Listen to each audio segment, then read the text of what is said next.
오늘은 우리에게 잘 알려져 있는 시편 23편 말씀을 중심으로 잠시 은혜를 나누려고 합니다. 시편 23편은 굉장히 유명하죠. 아마 교회를 다니시든 다니시지 않든 어디선가는 한 번쯤 들어보았을 법한 말씀이 시편 23편 말씀입니다. 제가 예전에 대학교 시절 때 그 큰 PC방을 한번 간 적이 있습니다. 엄청 큰 PC방이었는데요. 거기 가서 제가 놀랐어요.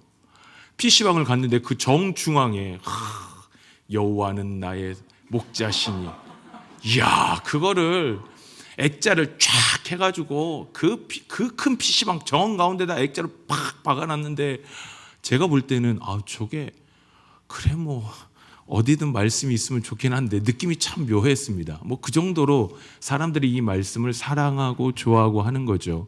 사람들이 이 시편 23편을 자주 암송하고 가까이 하는 이유는 이 구절 구절 자체가 은혜가 있기 때문입니다. 한 구절 한 구절 읽으면 뭐 이걸 해석할 필요가 없죠. 뭐 시편 자체가 본래 해석을 필요로 하지 않는 부분도 있지만 그냥 읽으면 그 자체로 은혜가 됩니다.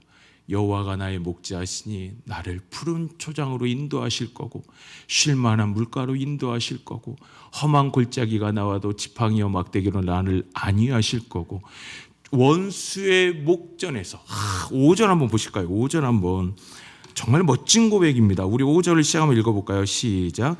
주께서 내 원수의 목전에서 내게 상을 차려주시고 기름을 내 머리에 부으셨으니 내 잔이 넘치나이다. 이 시편 기자가 고백하기를 원수의 목전에서 내게 상도 차려주시고요, 내 머리에 기름을 부으셨는데 내 잔이 넘쳐요.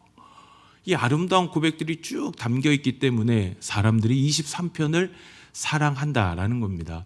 그래서 사람들이 생각할 때는 이거 다윗이 지었다라고 이 표제가 달려 있죠. 시편은 그 위에 꺽쇠 표시가 되고 다 표제가 제목이 달려 있습니다.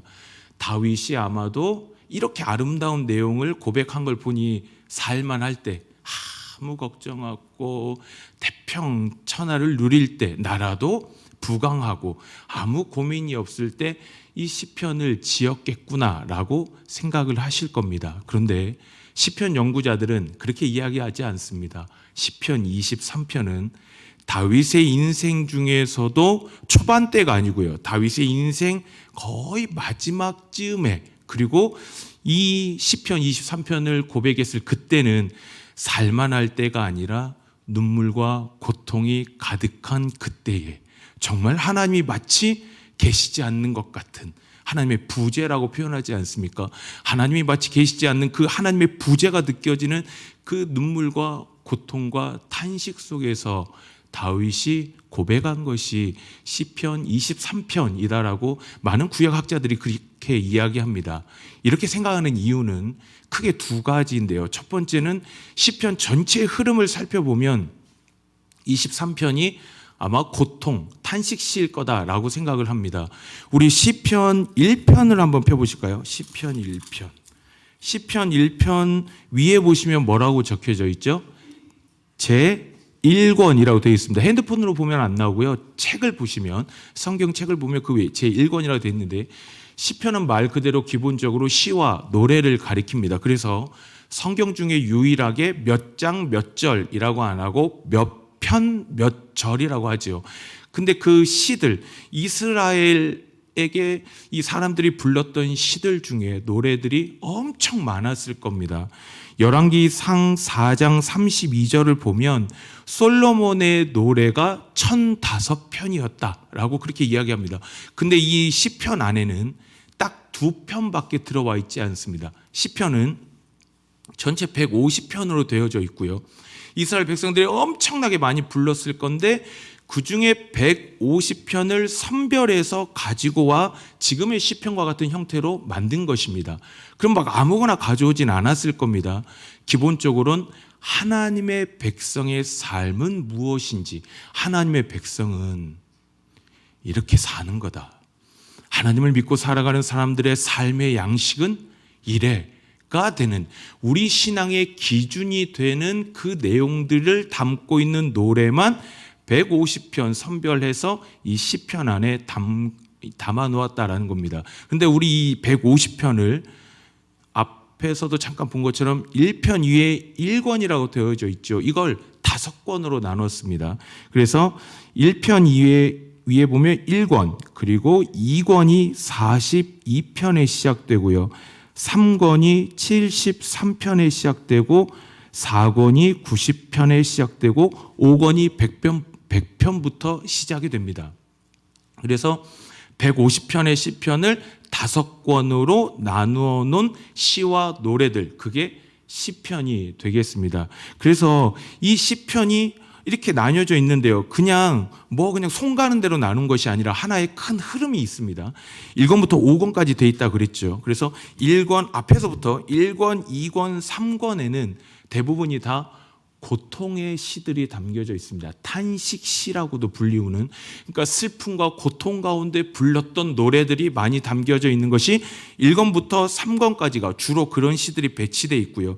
그 다음에 4권에는 그 탄식과 눈물 속에서 은혜를 베푸신 하나님께 감사하는 그 감사시들이 4권에 있고, 그리고 그 4권이 지나서 5권에 가면 그 유명한 할렐루야가 나오는, 요한계시록 빼고 성경에서 유일하게 할렐루야가 나오는 온통 할렐루야입니다. 5권에는 막 할렐루야 할렐루야 할렐루야 이러다 방언 터질 것 같은 막 계속 할렐루야 할렐루야 하는데, 그 할렐루야가 유일하게 담겨져 있는 게 5권. 그래서 하나의 흐름이 있다는 거죠.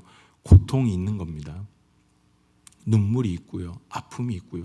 하나님을 믿고 살지만 눈물 나오는 때가 있지 않습니까? 가슴 점이 오고 눈물이 앞을 가리는 그 시들이 1, 2, 3권에 있다면 그게 끝이 아니다라는 거죠. 하나님의 백성의 삶은 그게 끝이 아니라 우리 하나님께서 응답하시는 은혜가 있어요. 그래서 그 은혜를 감사하고요, 그 감사하는 마음이 고조되니 이제는 하나님의 이름을 찬송하는 그 흐름으로 시편이 쭉 흘러간다라는 겁니다.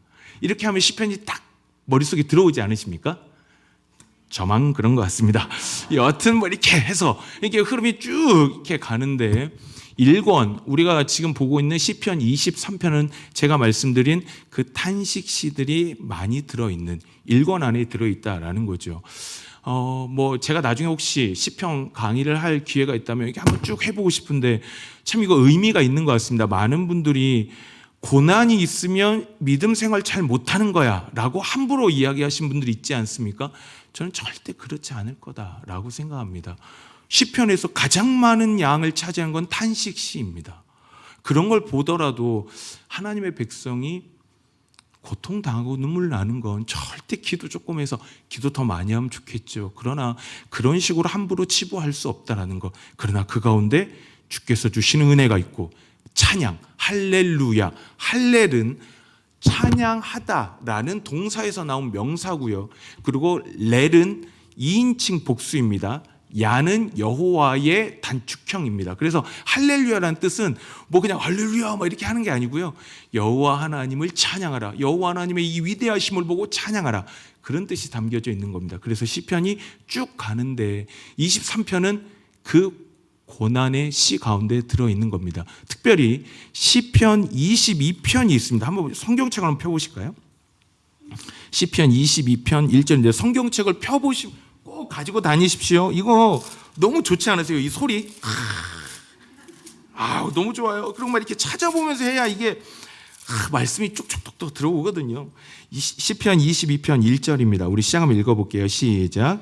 내 하나님이여 내 하나님이여 어찌 나를 버리셨나이까?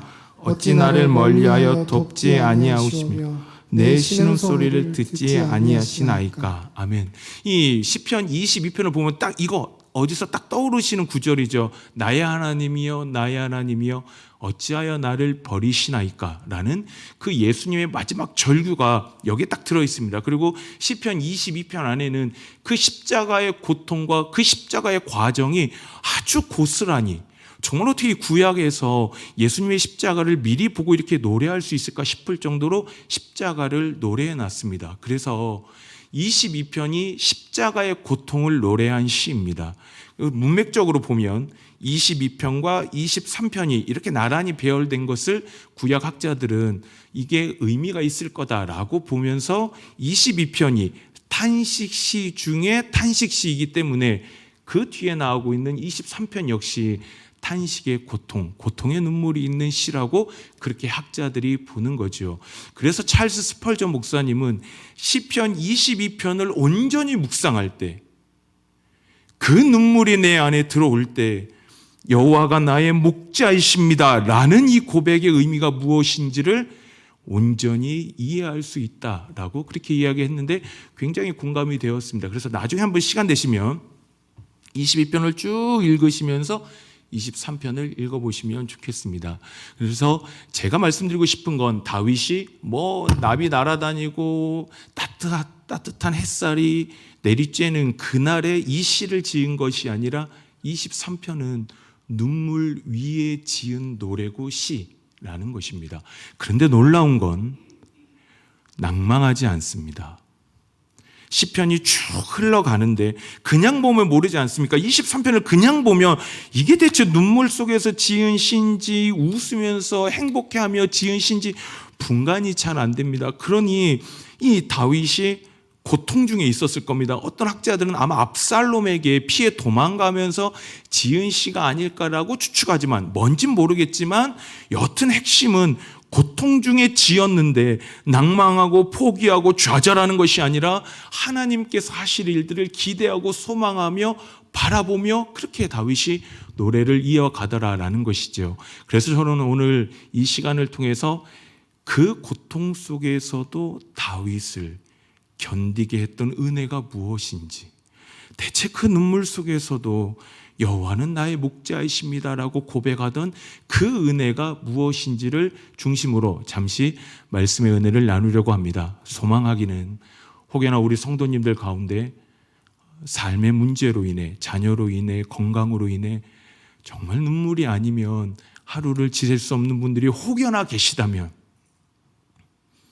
오늘 이 시편 23편의 말씀과 은혜를 나의 은혜로 받으셔서 다윗을 붙잡아 주신, 다윗을 인도하신, 눈물 속에서도 하나님이 하실 일들을 바라보고 기대하고 살게 하신 그 은혜를 나의 은혜로 고백하셔서 시편 23편의 고백이 우리 모두의 고백이 되어지는 놀라운 은혜가 있는 주의 말씀의 시간 되기를 주님의 이름으로 축원합니다. 우리 함께 말씀을 함께 이렇게 보면 먼저 1절에서 우리 잘 아시다시피 다윗이 고백하기를 여호와는 나의 목자시니 내게 부족함이 없습니다라고 고백을 하고 있습니다. 저는 이 구절을 좀 더 직역하자면 이렇게 번역할 수 있다고 생각합니다. 여호와께서 나의 목자이시기 때문에, 그러니까 그냥 읽으면 여호와는 나의 목자시니 하면 의미가 확 다가오지 않는 게 있는데 여호와가 나의 목자이시기 때문에 나는 부족함이 없습니다 라고 번역하면 좀 더 명확하지 않나 라는 생각을 합니다. 여튼 다윗이 그렇게 고백을 하는 거죠. 다윗이 지금 나의 삶에 부족함이 없어요 라고 고백하는 건 무엇을 가졌기 때문이 아닌 겁니다. 내가 원하는 것을 갖고 내가 목표한 것을 성취했기 때문에 내가 지금 부족함이 없어요. 우린 다 그렇죠. 뭘 가져야 부족함이 없어집니다. 목사님 저도 마찬가지인 것 같습니다. 뭘 좀 손에 쥐어야 돼요. 뭘 좀 내가 계획한 대로, 내가 목적한 대로 그것을 성취해야만 우리는 하나님, 내 부족함이 없습니다 라고 고백할 건데 다윗은 참 아름다운 고백을 드리죠. 여호와가 나의 목자이시면, 여호와가 나의 목자이시기 때문에 나는 부족함이 없습니다. 우리의 삶이, 우리의 신앙이 저는 이런 고백이 가득했으면 좋겠습니다. 끊임없이 뭘 주시고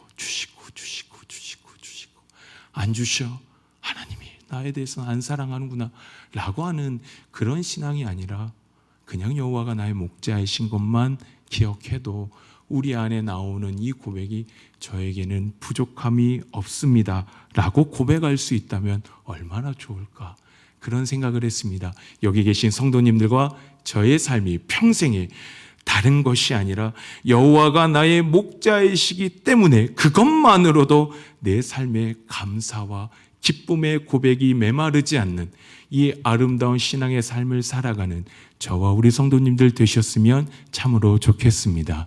우리의 삶이 이런 고백이 되었으면 좋겠는데요. 근데 생각해 보면 우리 고민해 봐야 될 것 같습니다. 그러면 여호와가 목자이신 것과 부족함이 없는 건 대체 어떤 의미가 있느냐라는 것입니다. 여호와가 나의 목자가 되시면 왜 나는 부족함이 없어지는 거지? 라는 거죠. 우리 이건 목자이신 우리 주님과 양인 우리들의 관계를 생각할 때 저는 더 명확하게 알 수 있다고 생각합니다. 구약이든 신약이든 자주 동일하게 여호와를 가리켜 목자라고 하죠. 오늘 본문에서도 여호와는 나의 목자시니 이렇게 고백하지 않습니까? 신약에서도 예수님이 본인을 표현하시기를 나는 선한 목자다라고 그렇게 말씀하십니다. 그래서 동일하게 신구약 성경 모두 다 이 목자라는 이미지를 가져와서 삼위일체 하나님을 설명하는 것입니다. 그러니 아마 그런 거겠죠. 비유란 건 원래 그런 겁니다. 어려운 개념을 익숙한 개념을 가져와서 그 개념을 쉽게 풀이하는 것.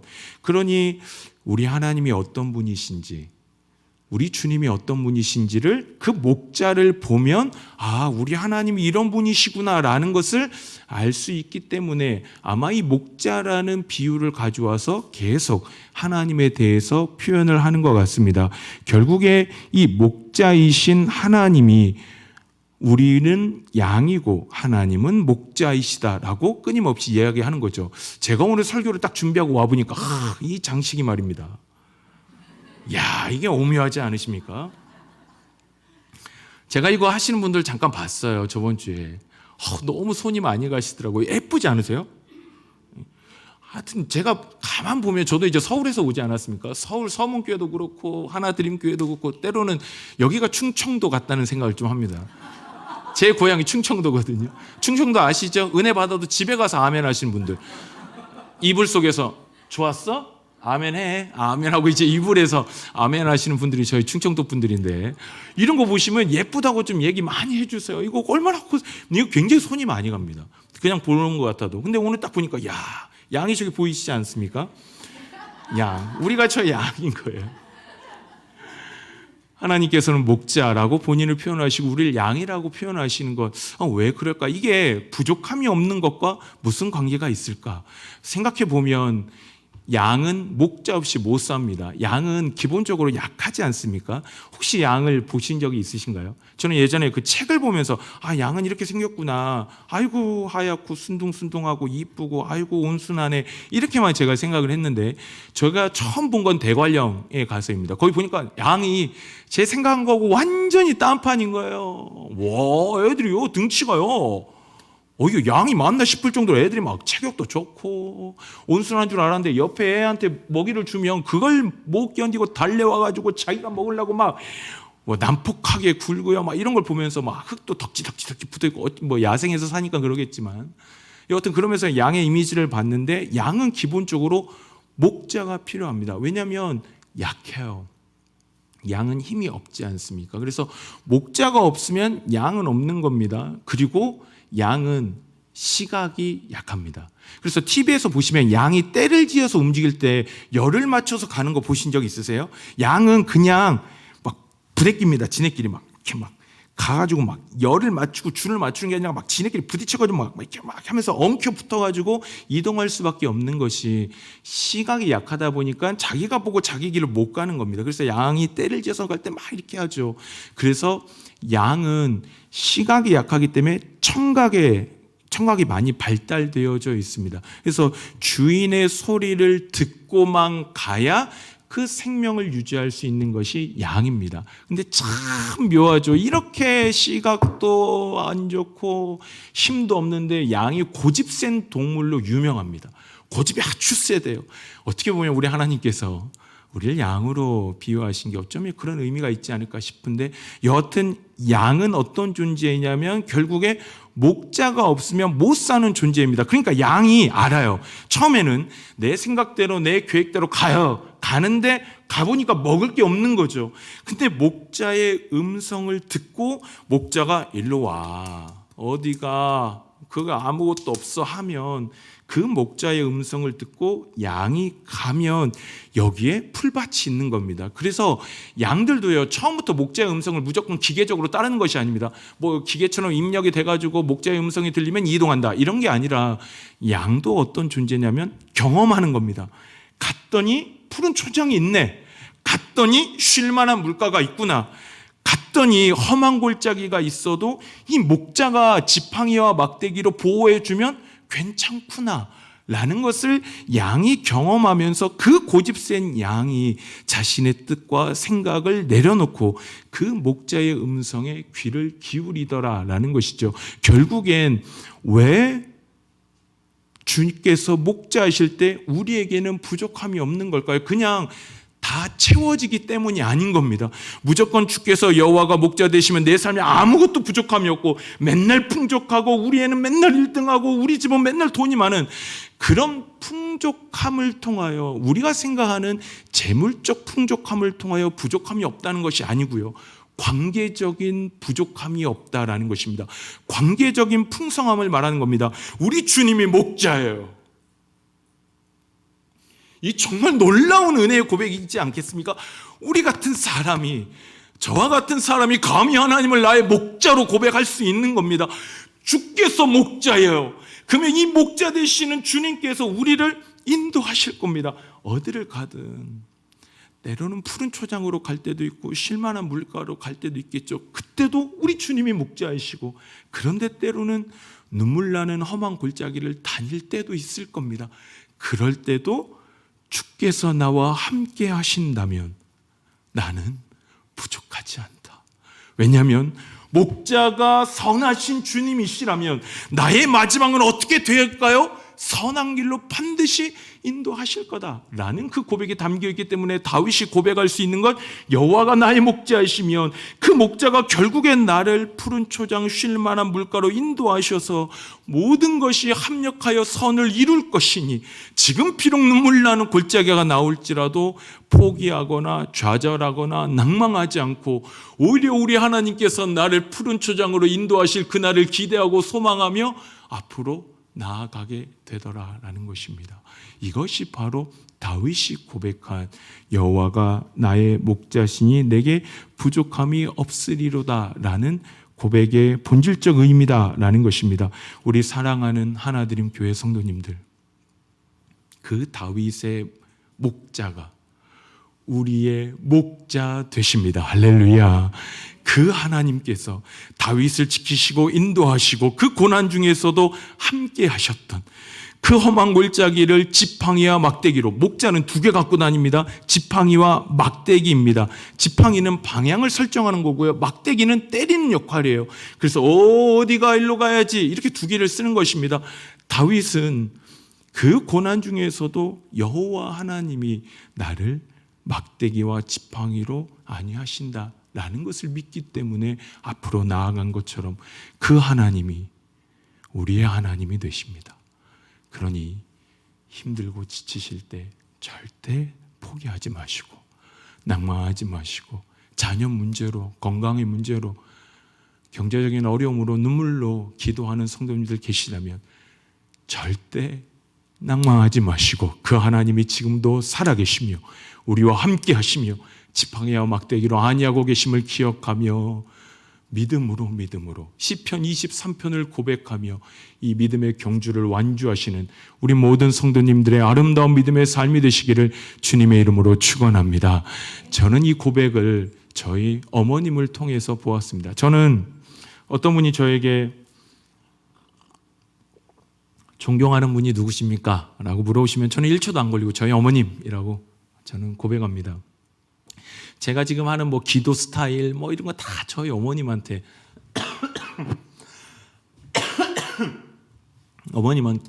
교육을 받고 배웠습니다. 저희 어머님이 교회를 다니시기 시작한 때가 아마 제가 초등학교 3학년 때쯤인 것 같습니다. 고향 목사님이 막 전도하러 오면 아우 재수없어, 저는 죽은 외할머니 믿으니까 가세요. 막 이렇게 막 차갑게 대하시는 어머니가 갑자기 광신도가 되시더니 새벽기도 가시고 주일 예배 가시고 철예배 가시고 부흥회 가시고 부흥회 가시면 집에 안 들어오시려고 막 이러니까 이게 막 상황이 막 너무 막 이게 그러니까 아버님은 신앙이 없으시니까 얼마나 힘드셨겠어요. 아버님 입장에서도. 그러니까 어머님이 오히려 신앙생활하면서 참 많은 고난이 있었습니다. 정말 어려움이 많았고 어린 나이에 너무 화가 나는 거예요. 신한테. 우리 신한테 지금은 이렇게 제가 예전에 이렇게 했거든요. 어린 마음에 막 교회를 갔습니다. 가서 예배당 아무도 없는데 혼자 가가지고 신이라며 뭐 이리 능력이 없어. 아니 이 여인이 이렇게 우리 엄마가 이렇게 눈물로 힘들어하는데 뭐하냐 막 이러면서 제가 아마도 천국 가면 한 대 맞지 않을까 싶은 이런 두려움이 있긴 한데 우리 주님께서 아마 용서해 주시리라 생각하고 그때는 그랬습니다. 어린 마음에 왜 하나님이 안 도와주냐, 신이라면서 왜 안 도와주냐, 온통 왜. 그래서 저희 어머니가 저를 철야예배 때 이렇게 데리고 다니셨습니다. 철야예배 가면 할 게 없잖아요. 저는요 아주 재밌는 경험을 많이 했습니다. 철야예배도 하면 가보면 저분은 왜 오셨을까 하는 분이 계셔요. 솔직히 기도를 안 하셔요. 제 어린 마음에 보니까 이게 할 게 없으니까 구경하는 거예요. 저분은 저렇게 기도하고, 저분은 저렇게 기도하고, 저분은 저렇게 기도하는구나. 막 이렇게 구경하는 거죠. 저희 어머님은 참 처절하게 기도하셨습니다. 거의 누가 보면 매일 장례예요. 저희 집은 맨날 장례 치르는 집이에요. 그 정도로 참 하나님 앞에 가슴을 찢으며 기도하시는 어머니. 어느 날 이렇게 가는데 제가 그렇게 어머니께 말씀드렸습니다. 왜 기도해? 아니 들어주지도 않는데 왜 기도해? 엄마는 왜 기도해? 왜 계속 맨날 금요일마다 이렇게 미친 듯이 기도해? 왜 기도해? 그때 어머니가 다른 말씀하신 건 정확하게 기억이 안 나지만 이 한마디는 제가 정확히 기억하고 있습니다. 아들, 하나님이 하실 거야. 하나님이 하실 거야. 우리 어머니는 삶을 살아오시면서 우리 주님이 과거에도 지키셨고 지금도 지키고 계시고 앞으로도 함께 하시며 우리의 삶을 인도하실 그 주님을 우리 어머니는 진짜 믿고 계셨습니다. 그래서 제가 힘든 거 얘기할 때마다 어머니가 자주 하셨던 말씀이 하나님이 하실 거예요. 이 한마디였습니다.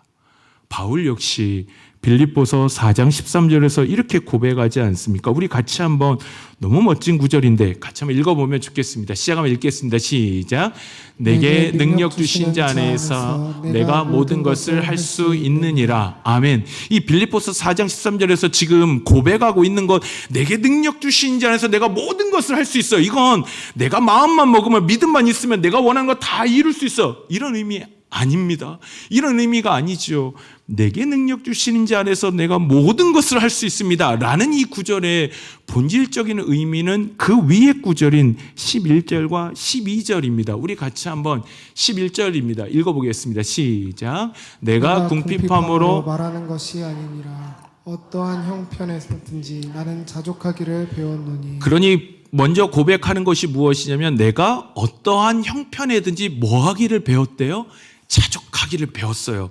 그러면 어떠한 형편에든지 자족하기를 배운 게 뭐냐면 12절에 보시면 이렇게 고백을 하고 있죠. 시작. 나는 비천에 처할 줄도 알고 풍부에 처할 줄도 알아. 모든 일 곧 배부름과 배고픔과 풍부와 궁핍에도 처할 줄 아는 일체의 비결을 배웠노라. 아멘. 일체의 비결을 배웠다는 말은 내가 궁핍에 처해도 내가 때로는 성공해도 이 모든 것이 다 목자이신 주님께서 지금 나를 이끌어 가고 계시는구나. 그러니 그 수많은 위기 속에서도, 생명의 위기 속에서도 바울은 믿음의 길을 벗어나지 않습니다. 고난 중에서도 눈에서 눈물 나지만 마음으로 입술로 고백하는 건 우리 하나님께서 하실 일들을 기대하며 그 일체의 비결을 깨달아 여호와가 나의 목자이시니 내가 자족하며 주의 길을 어떤 형편에든지 상관없이 걷겠습니다. 그 사명을 감당하겠습니다. 라고 고백하더라라는 것입니다. 우리 성도님들의 삶이 이러한 삶이 되셨으면 좋겠습니다. 여호와가 나의 목자이신 겁니다. 형식적으로 말고요. 진짜로요. 그랬으면 좋겠습니다. 저 역시 그랬으면 좋겠습니다. 여호와가 나의 목자인 겁니다. 그거 기억하면 다시 눈물 나도 눈물 닦는 겁니다. 그냥 주저앉고 싶지만 다시 그 주님 바라보며 일어나는 거죠. 그러면서 고백하는 거죠. 어떤 형편에든지 우리 주님이 목자이시니 결국에 나와 우리 가정과 이 나라 이 민족과 한국교회를 선한 길로 인도하실 것을 바라보며 그 믿음의 길을 걸어가는 것입니다. 우리 모든 성도들의 삶 속에 이 시편 23편의 고백이 매일 새로워서 메마르지 않고 매일 새로워서 그 은혜로 살아가시는, 그래서 여호와가 나의 목자 되심을 실제로 경험하며 살아가시는 우리 모든 성도님들의 아름다운 믿음의 삶이 되시기를 주님의 이름으로 축원합니다.